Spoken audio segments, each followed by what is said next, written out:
Episode 5 of Severance Season 2 concludes with a captivating scenario involving Mark and Miss Casey that suggests what will happen to Mark's innie and outie in the future.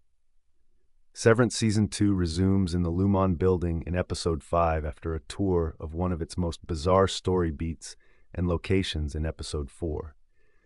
When Helly first appears in the series following the conclusion of Severance Season 1, she must deal with the perplexing fallout from the devastation her outie left behind in Lumon. Episode 5 of Severance Season 2 includes various story beats from the outside world, in addition to expressing the innie's feelings on Irving's departure. In one of these, Bert's outie and Irving's outie eventually cross paths and decide to have dinner together. As Rickon mindlessly writes a new book for Lumon, another significant outside scene demonstrates how Devon and Rickon cannot agree.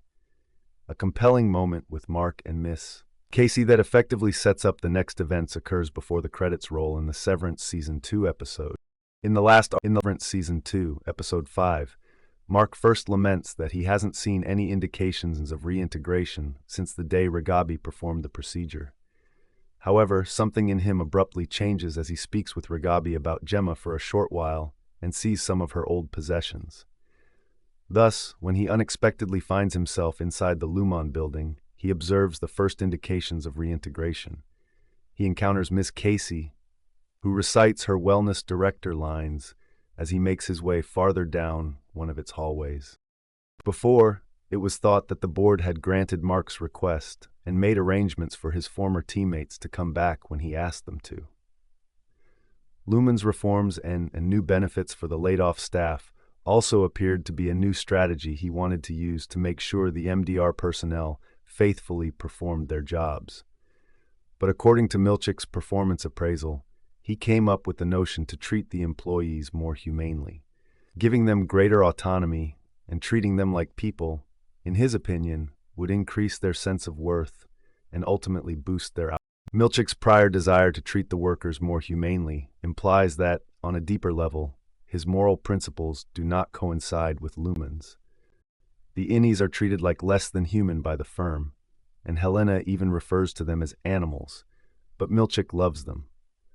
Lumon's peculiar racial gift also seems to upset him, as he explains why he does not overlook it and even inquires about Natalie's feelings about them.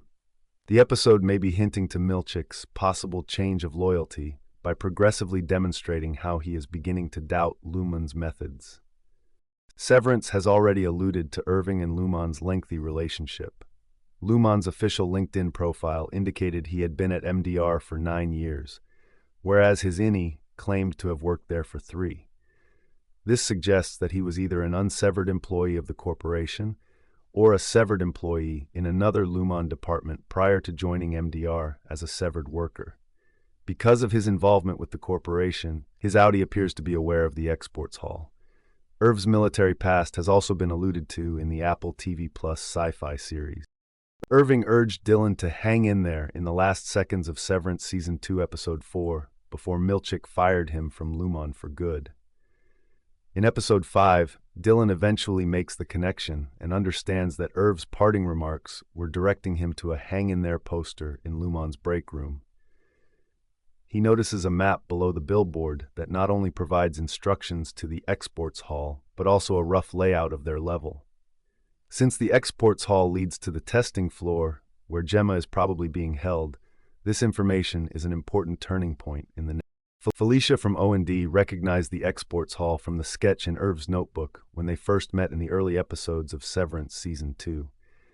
She disclosed that before a strange man was hired for the position, they used to send their own staff down the hall. In the opening seconds of Severance Season 2 Episode 5, the same man appears in O&D while whistling The Wreck of the Edmund Fitzgerald by Gordon Lightfoot. Mark feels deceived and finds it difficult to defend his status as an innie after discovering the truth about the entire Helena scheme. He felt more human and had a greater sense of purpose as his affections for Helly grew. He began to embrace his human emotions and curiosity as a result, which led him to wish to find Miss Casey. But now that he knows the truth about Helena, he questions what he stands to gain from tracking down his ex-wife.